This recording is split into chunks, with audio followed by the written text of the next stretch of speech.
कलयुग में किसी भी एक नाम का अनुसंधान यदि करते रहें यानी जप करें तो नाम जप से बढ़कर और कोई साधन नहीं है। साधना, जप, तप, तपस्या, व्रत जो भी है वह सबके मूल में यदि नाम जप हो जाए तो नाम जप ही सर्वोत्कृष्ट साधन है। यह विश्वास की बात ही नहीं है, अनुभव स्वयं करना चाहिए। जब कुछ दिन लगातार नाम जप करेंगे तो ऐसा रस मिलेगा कि फिर नाम जप छोड़ने की इच्छा ही नहीं होगी। आज चर्चा करेंगे भगवान श्री राम के 13 अक्षरीय जो मंत्र हैं, श्री राम जय जय राम, जो विजय मंत्र है, इस मंत्र पर चर्चा करेंगे।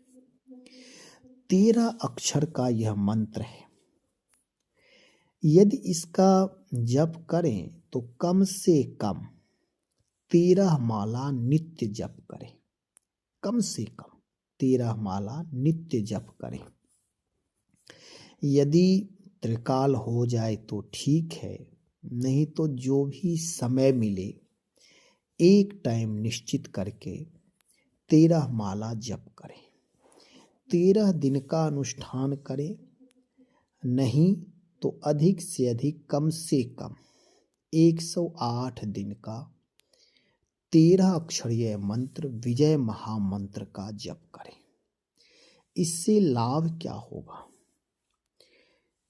विजय मंत्र है, यदि अपने जीवन में किसी भी क्षेत्र में यदि विजय चाहते, जय चाहते, तो यह मंत्र आपका सपोर्ट करेगा। सपोर्ट करेंगे मतलब आपके मार्ग की जो बाधाएं हैं, नाम के प्रभाव से वह बाधाएं दूर हो जाएगी और नाम जप के अनुष्ठान से दैवी संपदा का सृजन होगा।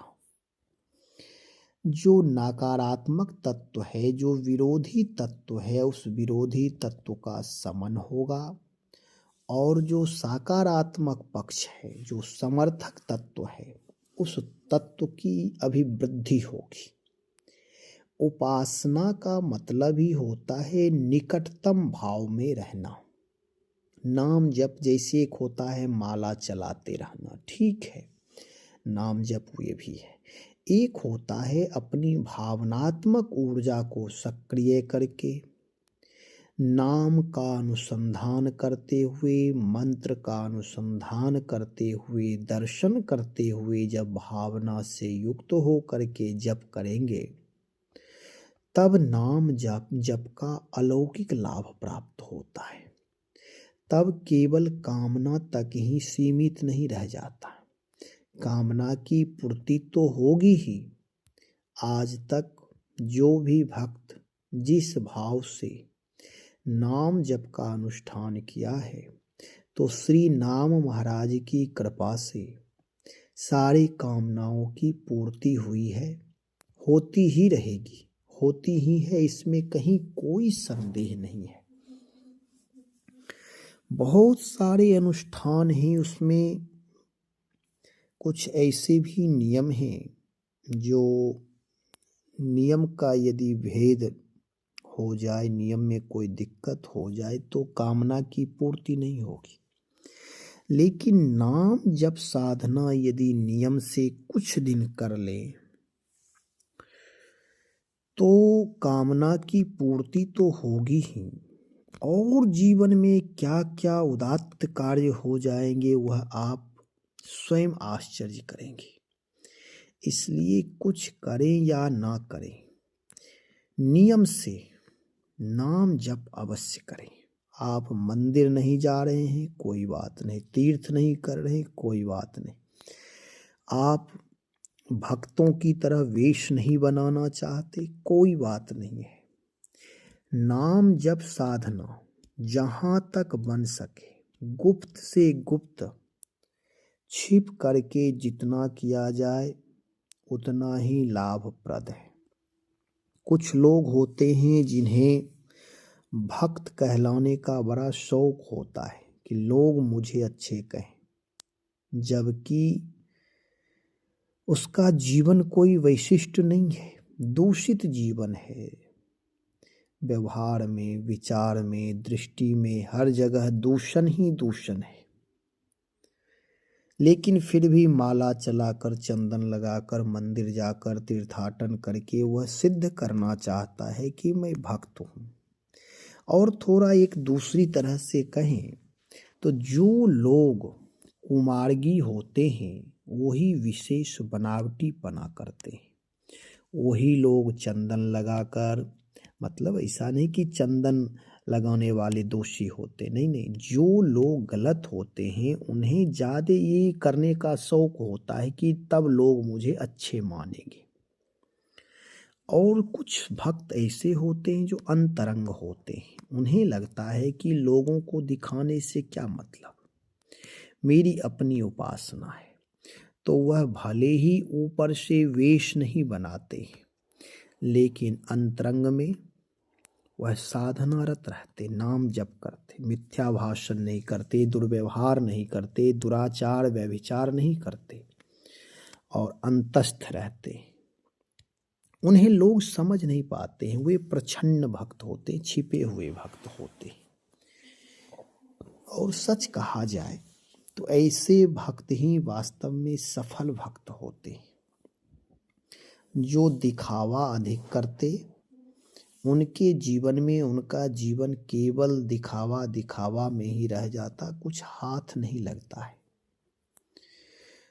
क्योंकि जो व्यक्ति जितना बहिर्मुखी होगा उसके जीवन में उतना ही उतावलापना, उच्चृंखलता, भले ही वह अपने आप को बताए कि मैं भक्त हूँ, लेकिन जो अंदर रहता है वह बाहर प्रकट हो ही जाता है, व्यवहार में दिखाई दे ही देता है। तो अंतरंग साधना करें, नाम जप, 13 अक्षर का विजय मंत्र श्री राम जय जय राम कुछ दिन लगातार करें।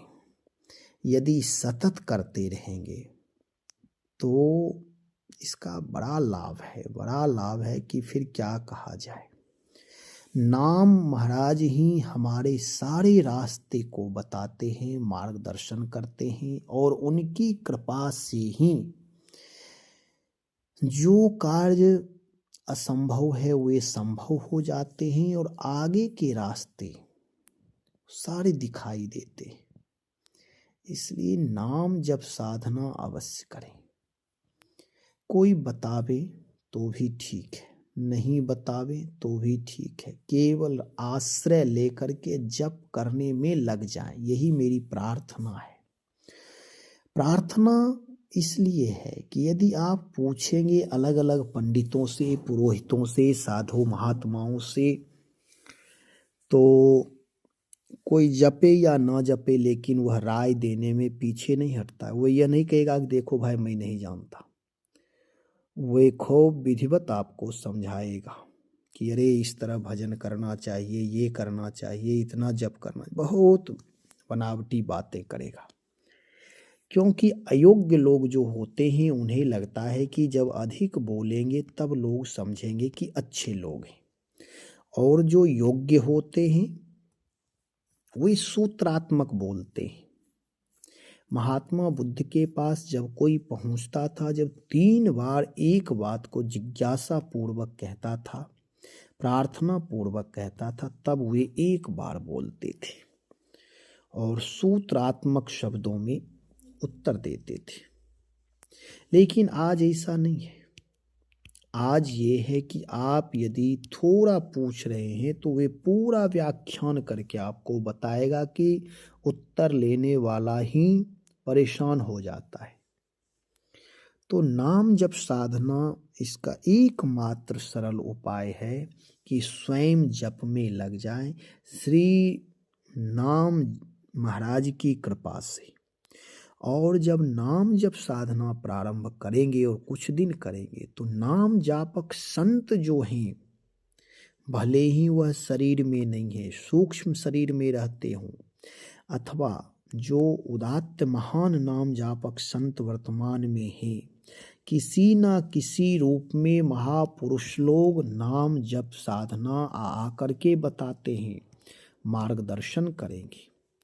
जब साधक स्वयं मार्ग प्रशस्त करता है, जब कुछ दिन जप करके आगे बढ़ता है, तब महापुरुष लोग भी पात्रता देख करके कृपा करते हैं। सिद्ध प्रसिद्ध महापुरुष जो सब नाम जापक हैं, उदात्त नाम जापक, नामानुरागी हैं, वे अहेतु की कृपा करने वाले होते हैं। उन्हें भगवत प्रेरणा होती है और वे कृपा करने के लिए आते हैं। किसी न किसी तरह प्रकृति और परमात्मा संयोग बना ही देते हैं। हम आप जो भी कर रहे हैं वह सब तो ठीक है, लेकिन जो बिल्कुल प्राकृतिक होकर के जीते हैं, जो बिल्कुल समर्पण भाव में जीते हैं, तो प्रकृति परमात्मा माता पिता की तरह समय समय पर पालन पोषण हर क्षण हर पल करते रहते हैं, हर कामनाओं की पूर्ति करते हैं, जीवन में आगे बढ़ने में सहायता प्रदान करते हैं। मूल तो परमात्मा ही है, मूल उन्हीं का मार्गदर्शन होता है। संसार वाले लोग तो थोड़ा बहुत करते कम ही, कहते अधिक है, और उसमें भी मिथ्या भाषण करते हैं। लेकिन प्रभु के द्वारा जो मार्गदर्शन प्राप्त होता है, महापुरुषों की सानिध्यता प्राप्त हो जाती है, ऐसा संयोग होता है, वह मार्ग सर्वोत्तम मार्ग है। इसलिए कुछ करें ना करें, नाम जप साधना अवश्य प्रारंभ कर दें। इससे बड़ा लाभ कुछ नहीं है, कुछ नहीं है, कुछ नहीं है। और इससे ही भले ही कहेंगे कि मैं नाम के बारे में नहीं जानता, श्रद्धा विश्वास प्रेम नहीं है, कोई बात नहीं, जप करना प्रारंभ करें। कुछ दिन, कम से कम 3 महीने यदि नाम साधना थोड़े समय भी निकाल कर एक समय बैठ कर के यदि करेंगे, तो नाम की ऐसी कृपा है कि सारे रास्ते दिखने लगेंगे, सारे मार्गदर्शन मिलने लगेंगे भगवान की प्रेरणा से। चाहे परमात्मा किसी न किसी रूप में अवश्य व्यवस्था, कोई सदशास्त्र मिल जाएगा, कोई सत महापुरुष मिल जाएंगे, कोई न कोई। प्रभु कृपा जब हो जाती है तो व्यक्ति भटकता नहीं है, और जब कृपा नहीं होती है तब वह जहाँ जहाँ जाएगा वहीं वहीं वह भटकेगा ही, धोखा ही खाएगा। इसलिए केवल प्रभु का आश्रय लेकर के कोई एक नाम, श्री राम जय राम पर मेरा विशेष जोर रहता है, क्योंकि ये जप इसमें जय जय जय कई बार आया है, तो महापुरुषों के द्वारा ये भी अनुष्ठान सिद्ध है। अथवा सीताराम सीताराम सीताराम सीताराम, कुछ लोग केवल राम राम राम राम राम राम, कोई एक नाम पकड़ लें, अशुद्ध भी होगा तो नाम ही सही कर देंगे आकर के। इस नाम जप अवश्य करें, नाम जप में लग जाएं। श्री राम जय जय राम, श्री राम जय जय राम। एक बात और बता दूं, व्यक्ति दीक्षित है या दीक्षित नहीं है, कोई बात नहीं है, नाम कभी निष्फल नहीं होता। यदि दीक्षा नहीं भी लिए हैं तब भी भगवान नाम का आश्रय लेकर के लोक और परलोक दोनों की सिद्धि होगी। श्री राम जय जय राम।